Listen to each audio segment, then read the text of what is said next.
नमस्कार, मैं हूं रीमा शर्मा। स्वागत है आपका मर्द हिंद 24 न्यूज पर। आप देख रहे हैं सुबह 8 बजे की देश दुनिया की खबरें विस्तार से। सेना प्रमुख जनरल मनोज पांडे का यूके में हुआ औपचारिक स्वागत। हॉर्स गार्ड्स परेड में दिया गया गार्ड ऑफ ऑनर। भारतीय सेना प्रमुख जनरल मनोज पांडे का गुरुवार को उनकी ब्रिटेन यात्रा की शुरुआत में लंदन में हॉर्स गार्ड्स परेड में गार्ड ऑफ ऑनर के साथ औपचारिक स्वागत किया गया। ब्रिटेन के chief of general staff general sir Patrick Sanders ने जनरल पांडे का स्वागत किया। इससे पहले उन्होंने नंबर 7 कंपनी को कोल्ड स्ट्रीम गार्ड्स द्वारा गार्ड ऑफ ऑनर का निरीक्षण किया। कोल्ड स्ट्रीम गार्ड्स ब्रिटिश सेना की सबसे पुरानी रेजिमेंटों में से एक है, जो अपने प्रतिष्ठित लाल रंग के अंगरखे और भालू की त्वचा वाली काली टोपी पहने हुए थी। ब्रिटिश रक्षा मंत्रालय ने कहा कि संगीत निदेशक कैप्टन रॉबर्ट स्मिथ द्वारा संचालित ग्रेनेडियर गार्ड्स के बैंड ने दोनों देशों के बीच सद्भाव को दर्शाने के लिए इस अवसर पर संगीत का एक विशेष कार्यक्रम पेश किया। रक्षा मंत्रालय ने एक बयान में कहा, एक तरफ पुराने नौवाहन विभाग, दूसरी तरफ नंबर 10 डाउनिंग स्ट्रीट और बकिंगम पैलेस के शानदार दृश्यों से घिरा यह वह जगह है जहां पर राजा जून में अपने आधिकारिक जन्मदिन पर ड्रॉपिंग ऑफ द कलर समारोह के दौरान सलामी लेते हैं। डेंगू के ये लक्षण मौत का बन सकते हैं कारण, ना करें इग्नोर। बीते कुछ हफ्तों में डेंगू के मामलों में इजाफा जारी है। बच्चों से लेकर बुजुर्गों तक में यह बीमारी हो रही है। दिल्ली एनसीआर में डेंगू का प्रकोप ज्यादा देखने को मिल रहा है। दिल्ली में 20 में से 19 मरीजों में डेंगू का D2 स्ट्रेन मिल रहा है, जो डेंगू का सबसे खतरनाक स्ट्रेन है। एडिस मच्छर के काटने से होने वाले डेंगू जानलेवा बनता जा रहा है। इसके केस तेजी से बढ़ रहे हैं। बच्चों से लेकर बुजुर्गों तक को यह बीमारी हो रही है। डेंगू अधिकतर लोगों में खुद ही 3 से 4 दिनों में ठीक हो जाता है, लेकिन कुछ मामलों में यह मौत का कारण भी बन सकता है। देश में हर साल डेंगू से मौतें होती भी हैं, लेकिन वो क्या वजह है कि ये बीमारी जान ले लेती है और डेंगू के ऐसे क्या लक्षण हैं जो जानलेवा होते हैं? डॉक्टरों का कहना है कि डेंगू माइल्ड और खतरनाक दोनों प्रकार का होता है। मच्छर के काटने के 3 से 4 दिन बाद इस बीमारी के लक्षण दिखने लगते हैं। अगर केवल बुखार है तो डेंगू खतरनाक नहीं है, लेकिन कुछ लक्षण ऐसे भी होते हैं जिनको समय पर पहचान और इलाज कराना जरूरी है। समय पर ट्रीटमेंट ना कराने से मौत तक हो सकती है। ऐसे में लापरवाही नहीं करनी चाहिए। केंद्रीय कर्मचारियों ने रामलीला मैदान से भरी हुंकार। कहा, ओपीएस हमारा अधिकार। पुरानी पेंशन योजना की मांग को लेकर एक संयुक्त मंच के तहत दिल्ली के रामलीला मैदान में केंद्रीय कर्मचारियों ने एक विशाल रैली की। उन्होंने एक सुर में घोषणा की कि जो ओपीएस लागू करेगा वही देश पर शासन करेगा। ओपीएस के लिए गठित national joint council of action की संचालन समिति के राष्ट्रीय संयोजक शिव गोपाल मिश्रा ने केंद्र सरकार को चेतावनी देते हुए कहा कि 2024 के लोकसभा चुनाव से पहले यदि पुरानी पेंशन लागू नहीं होती तो सत्तारूढ़ भाजपा को इसका खामियाजा भुगतना पड़ेगा। रैली में एनएफआईआर के महामंत्री डॉक्टर एम रघुवैया ने कहा कि पेंशन कोई खैरात नहीं, लेकिन यह कर्मचारियों का अधिकार है और इसे हम लेकर रहेंगे। उन्होंने कहा कि सरकार को हमारी मांगों को मानना ही होगा, अन्यथा आगामी चुनाव में रेल कर्मचारियों का वोट उसी पार्टी को जाएगा जो पुरानी पेंशन लागू करेगा। इस मौके पर उत्तरीय रेलवे मजदूर यूनियन के महासचिव बीसी शर्मा ने कहा कि सरकार को हमारी मांगों को मानना ही होगा, अन्यथा आगामी चुनावों में रेल कर्मचारियों का वोट उसी पार्टी को जाएगा जो पुरानी पेंशन लागू करेगी। सिंचाई अधिकारियों पर हरियाणा की कार्रवाई से जाहिर की दिल्ली में बाढ़ के लिए वे जिम्मेदार। भारद्वाज दिल्ली के मंत्री सौरभ भारद्वाज ने बृहस्पतिवार को कहा कि हरियाणा सरकार की अपने सिंचाई विभाग के अधिकारियों के खिलाफ कार्रवाई जुलाई में राष्ट्रीय राजधानी में अभूतपूर्व बाढ़ के लिए उसकी जिम्मेदारी की स्पष्ट स्वरोक्ति है। उन्होंने कहा, एक संवाददाता सम्मेलन में पड़ोसी राज्य से आईटीओ बैराज का प्रबंधन दिल्ली सरकार को सौंपने का अनुरोध किया। दिल्ली में 8 और 9 जुलाई को भारी बारिश और उसके बाद हिमाचल प्रदेश, उत्तराखंड और हरियाणा सहित नदी के ऊपरी जल ग्रहण क्षेत्रों में भारी बारिश के कारण पिछले महीने यमुना का जल स्तर रिकॉर्ड स्तर पर पहुंच गया। नदी ने तटबंधों को तोड़ दिया और पानी शहर में घुस गया, जिससे सार्वजनिक और निजी संपत्ति को भारी नुकसान हुआ। दिल्ली सरकार ने आरोप लगाया था कि गाद जमा होने के कारण आईटीओ बैराज के कुछ गेट जाम हो गए, जिससे नदी के पानी की त्वरित निकासी में बाधा उत्पन्न हुई। मामले की जांच के बाद हरियाणा सरकार ने बुधवार को सिंचाई विभाग के एक मुख्य अभियंता को निलंबित कर दिया और 3 अन्य अधिकारियों को आरोप पत्र दिया। साइबर हमलों से बचने के लिए रक्षा मंत्रालय का बड़ा कदम, स्वदेशी ऑपरेटिंग सिस्टम माया को अपनाया। आए दिन बढ़ रहे हैं साइबर हमलों के लिए सरकार लगातार कदम उठा रही है।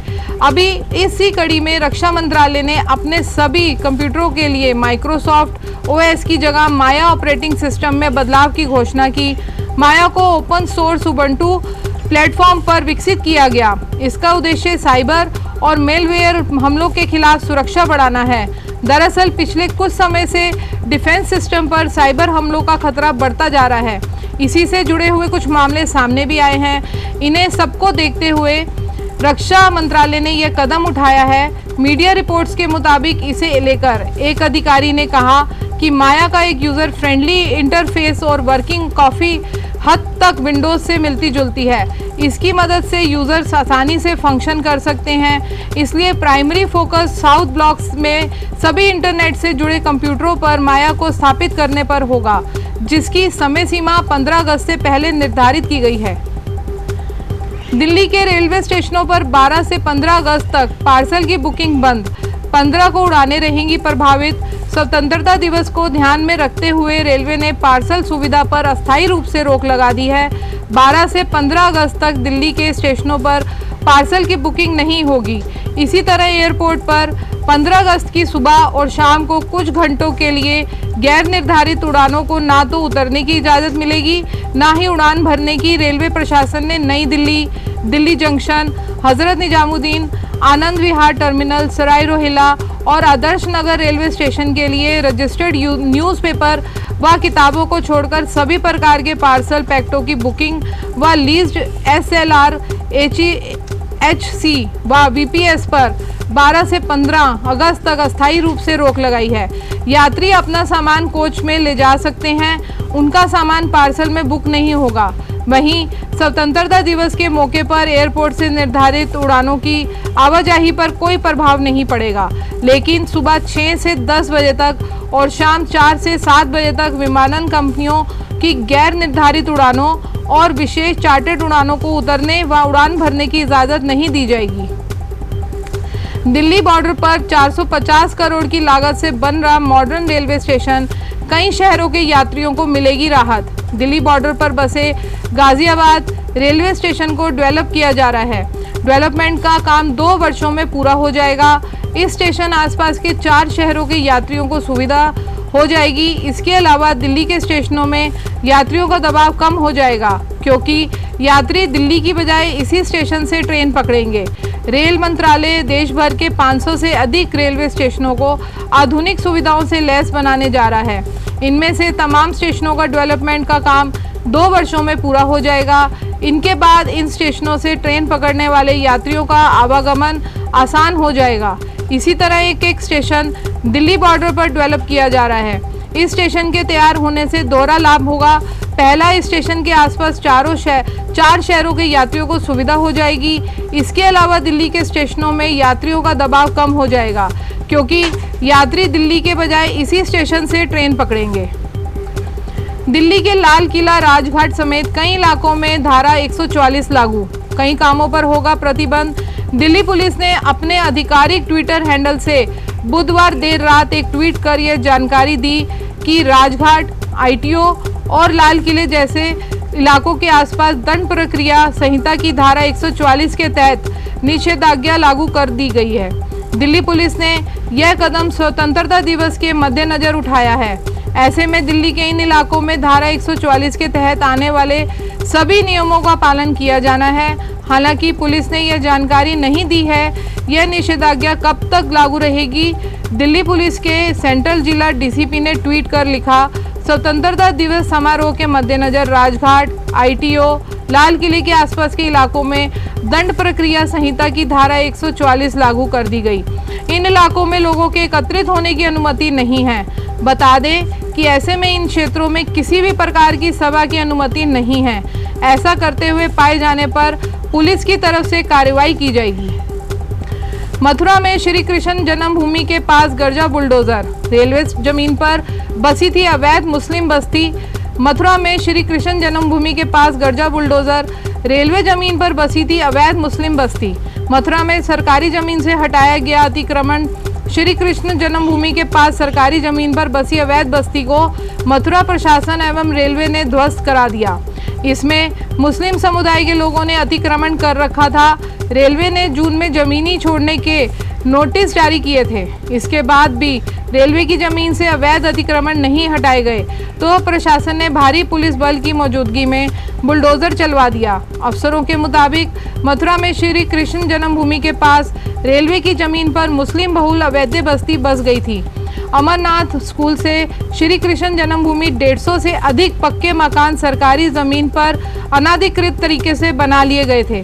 जांच में सरकारी जमीन पर अवैध कब्जे की पुष्टि के बाद रेलवे प्रशासन ने जून में अवैध निर्माण कर मकान बनाने वालों को नोटिस जारी कर समय सीमा में वहां से हटने को कहा था। इसके बाद भी मथुरा की डी गेट स्थित अवैध बस्ती में रहने वाले सरकारी जमीन छोड़ने को तैयार नहीं थे। दरअसल मथुरा वृंदावन के बीच नई आधुनिक ट्रेन सुविधा शुरू होने वाली है और रेलवे तेजी से इसकी तैयारी में जुटा है। मथुरा की सांसद हेमा मालिनी का ये ड्रीम प्रोजेक्ट भी है, जिसके लिए 100 करोड़ से अधिक की योजना लागू की गई है। मथुरा वृंदावन को स्मार्ट सिटी बनाने के लिए पुरानी मीटर गेज रेलवे लाइन को ब्रॉड गेज में बदला जा रहा है। श्री कृष्ण जन्मभूमि पास रेलवे की जमीन पर कब्जा कर बसाई गई अवैध मुस्लिम बस्ती प्रोजेक्ट की राह में रोड़ा बन रही है। नोटिस के बाद भी अतिक्रमणकारी जमीन खाली करने को तैयार नहीं थे। ऐसे में रेलवे ने मथुरा प्रशासन व पुलिस के साथ संयुक्त अभियान चलाकर अवैध मकानों को बुलडोजर से ध्वस्त करा दिया। विरोध की आशंका को लेकर प्रशासन पहले से ही सुरक्षा के भारी इंतजाम कर लिए गए थे। भारी मात्रा में पुलिस फोर्स के साथ रेलवे व प्रशासन के अधिकारी बुलडोजर लेकर मौके पर पहुंचे तो अतिक्रमणकारियों में हड़कंप मच गया। लोकसभा में गुरुवार को लंबी बहस के बाद ध्वनि मत से सरकार के खिलाफ अविश्वास प्रस्ताव गिर गया, लेकिन चर्चा के दौरान सत्ता पक्ष और विपक्ष के बीच कई बार नोकझोंक की स्थिति भी बनी। सदन में कांग्रेस के नेता अधीर रंजन चौधरी के भाषण के दौरान उस समय सदन में अजीब सी स्थिति हो गई जब वह पीएम नरेंद्र मोदी पर लगातार तीखा हमला बोल रहे थे। अधीर के भाषण के दौरान ही बीजेपी सांसद वीरेंद्र सिंह मस्त विरोध में उनकी तरफ से लपके भी, लेकिन उन्हें रोक दिया गया। बीजेपी सांसद वीरेंद्र सिंह के मंसूबे को भांपकर संसदीय कार्य मंत्री प्रहलाद जोशी, अर्जुन राम मेघवाल और बीजेपी सांसद निशिकांत दुबे समेत कुछ अन्य सांसदों ने तुरंत दौड़ते हुए अपने साथी सांसद को अधीर रंजन चौधरी के पास जाने से रोक दिया। इसे देखकर विपक्ष के भी कई सांसद गुस्से में वेल की तरफ आ गए। विपक्ष के इन उत्तेजित सांसदों को कांग्रेस सांसद गौरव गोगोई ने रोका और किसी तरह शांत कराया। इसी के साथ हमें दीजिए इजाजत। नमस्कार। आप देश दुनिया की ताज़ा खबरें देखने के लिए हमारी वेबसाइट www.mardohind.com को भी लॉगिन कर सकते हैं। आप हमें फेसबुक और इंस्टाग्राम पर भी फॉलो कर सकते हैं। धन्यवाद।